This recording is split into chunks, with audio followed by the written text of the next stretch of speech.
বিসমিল্লাহির রহমানির রহিম। আজকে ঈদের তৃতীয় দিন।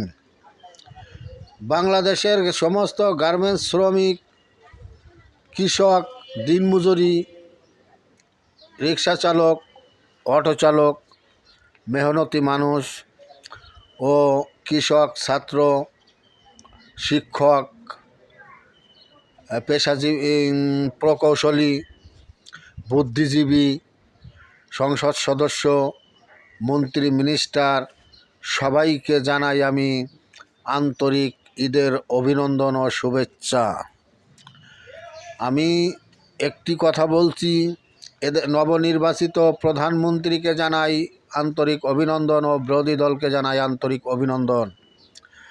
কিন্তু বিরোধী দলের প্রতি আমার একটি কোশ্চেন আছে যে তারা সংসদে জাতীয় সঙ্গীতকে ধারণ করে না, এটা কেমন কথা? এটা জাতির কাছে আমার প্রশ্ন। ভিডিওটি ভালো লাগলে সাবস্ক্রাইব ও শেয়ার করিবেন। তাদের দিয়ে আমরা কি আশা করতে